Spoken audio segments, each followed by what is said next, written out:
Hey everyone, this is my Learning Manifesto, and I'm calling this Perspectives of Education. My name is Tommy Spall, and you can find me on Twitter at Tommy Spall. So there's multiple perspectives to look at when we're talking about my Learning Manifesto, in regards to what I'm really passionate about, the key issues going on in education right now, and some things that are right and wrong with education, how we can and what we can do to enhance that. These are basically my core beliefs in instructional technology and digital learning. And it's from these four various perspectives, such as when I was a teacher, I taught second and fourth grade. As an instructional specialist that I've been doing for the past 7 years, via my PLN and how I see my PLN and the people I work with, looking at this from their perspective, and as a father with two girls in public education now. So in regards to technology, from a teacher perspective, I always tried to incorporate technology, science, and math all together. I also taught all subjects when I was teaching second, fourth grade. So I would always do my writing and all that. I would have to involve it. Nowadays, we're so isolated in our classrooms and so isolated with using technology and integrating in our classrooms, that we only try to do it in certain subjects, or we use it more as a babysitter than an actual means for integration, engagement, and creativity. So as a teacher, I always like to tie everything together and do it with all as a purpose and integrating technology with my students. I use it a lot in real world applications, so making sure that my students were always available to have technology and to have people from the tech world and other parts of content come into my classroom, whether it was a Google Hangout or just coming into classroom to talk. So having those real world applications. So whenever I did a math problem, I always tied it to like a real something that happened in the real world. Also, building those relationships with those students is really important. I find that as a teacher, a lot of times, especially even nowadays, we are lacking that true initiative of always trying to build that relationship at the beginning of the year. It's going to save you tons of time.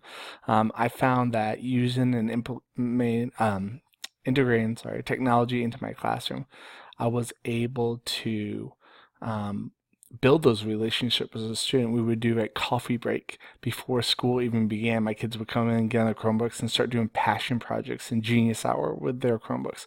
Something that I have not seen too much now with the use of technology. Now it's more just like you get onto like iStation or Dreambox or some of these programs where it's just using technology to check off boxes. So also self-care and efficiency, making sure as a teacher that we're taking care of ourselves, and I think that's something that really needs to be pushed in education now. We have a lot of burnout.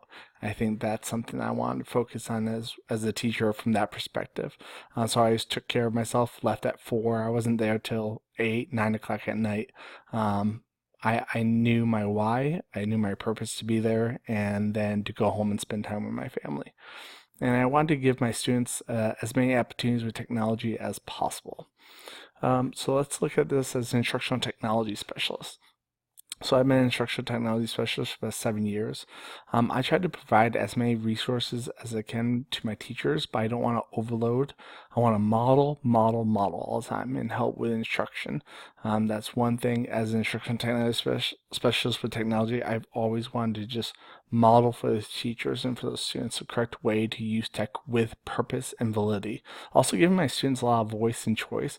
I just wrote a blog post recently that had a bunch of templates on there, on giving students a digital choice menu, so they have choices when they're trying to go through their learning and present their outcomes. Constantly being on the cutting edge of technology as an instructional technology specialist is sometimes hard. We're constantly trying to push those boundaries and do that as an instructional technology specialist. So being on the front line is sometimes really hard. We always have to stay in front of technology, which is changing every single day. We have to do our research. We have to know policies, digital citizenship, and the ins and outs. That's something I strongly believe in. Know your research, know your tools that you're presenting to teachers, especially in professional development settings. And then reach out to your district, outside your district as much as possible. I've been doing this a lot more as a specialist than when I was a teacher, and that brings me to my next perspective is PLN.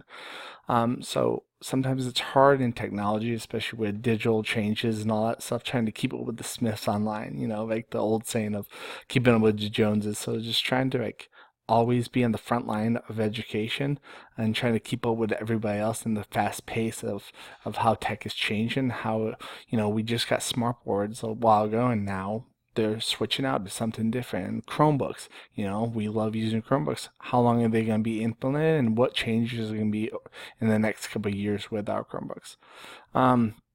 What's wrong with education is everywhere. The biggest thing that's wrong is education is everyone feels it's broken. I can see on social media all the time that people are like, oh, our system's broken or this and that. But we just have to have a growth mindset and a positive outlook when we look at education, especially on with our PLN or on social media. A lot of people think it's broken, but it's not. We just need to have great educators stay in the game and stay with their students and keep teaching. We need to unite and stand together as a PLN. We need to back each other up. We need to support each other and collaborate with each other. And we also need to make sure that we help all stakeholders see the importance of 21st century digital literacy skills. That's something that's really important going on right now, especially with our parents, our community, everybody that's involved in those decisions. We have to make sure that everyone knows that technology is here and it's here to stay. And then as a father, too much tech is a bad thing.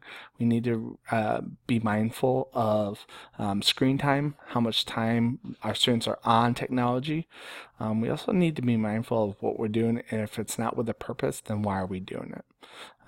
Students and teachers sometimes are using too much tech just to use it and check off those boxes. So instead of just doing that, how about we implement the technology with purpose and call in an instructional technology specialist to model those lessons for you? Access to more resources than we could ever imagine. Sometimes that's a bad thing, especially with online bullying. They have access to everything. They can see everything on a computer now, and trying to live up to friends' expectations. And this kid has the newest smartphone and my kid doesn't. So trying to keep up with BYOD and technology and all that stuff in the classroom. And then being present in the moment. And we have to model that for our students as well and for our kids, especially as a father, just putting down the cell phone, putting down the technology once in a while. That's, again, too much tech is not a good thing, I don't think. And that's just how I feel about where we're going. So those are the multiple perspectives of what I wanted to look at with my Learn Manifesto. Thanks for joining me. And if you have any questions, comments, or concerns, just email me at thehappyspa@gmail.com. And you can find me on Twitter at TommySpall. Thank you.